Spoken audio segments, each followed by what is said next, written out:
I believed something was fundamentally wrong with me.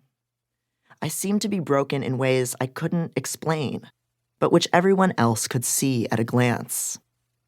I spent several more years languishing like this, working myself to the point of burnout, having emotional breakdowns, relying on romantic partners for social contact and a sense of worthiness, and Googling things like how to make friends in the middle of the night. Through it all, I never considered asking for help or sharing with anyone how I felt. I lived by a very narrow set of rules, and remaining independent and invulnerable was chief among them. Things finally began to change for me in 2014, when I was on a vacation at Cedar Point Amusement Park in Sandusky, Ohio. My family went there every single year. We were a family that loved our routines. I was sitting in a hot tub with my cousin, who had recently gone away to college and found the transition very challenging. He confessed to me that he'd recently been assessed for autism. I had just completed my PhD in social psychology, so he wanted to know if I had any knowledge about autism spectrum disorder. "Sorry, I really don't know about that," I told him. "I don't study people with mental illnesses. My research is on the social behavior of normal people." My cousin started talking to me about all the things he struggled with. How hard it was to relate to classmates, how adrift and overstimulated he felt. A therapist had floated autism as a likely explanation.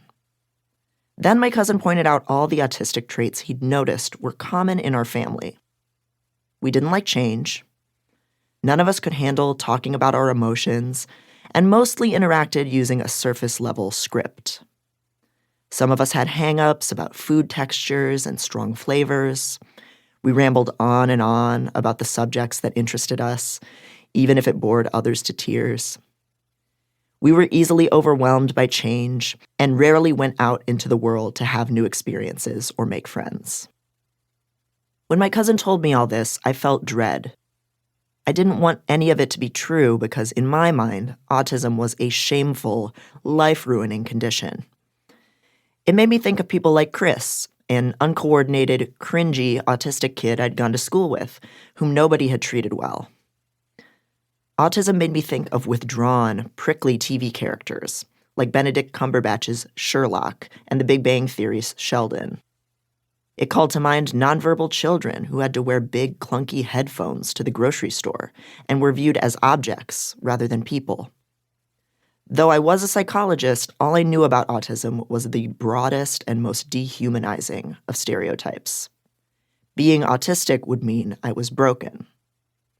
Of course, I'd already felt broken for years. As soon as I returned home from that vacation, I threw my bags down, sat on the floor, propped my laptop up on my knees, and started obsessively reading about autism.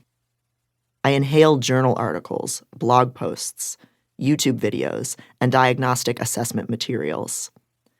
I kept this obsessive reading mostly hidden from my then partner, the way I kept all my deepest fixations hidden from people in my life.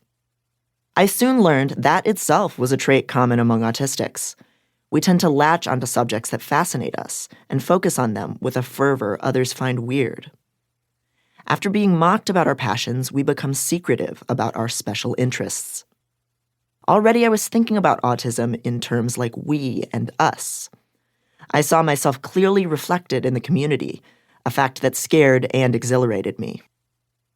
The more I read about autism, the more things began clicking into place.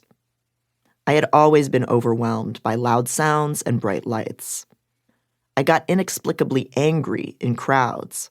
Laughter and chatter could make me blow up with rage. When I got too stressed out or became overcome with sadness, I found it hard to speak.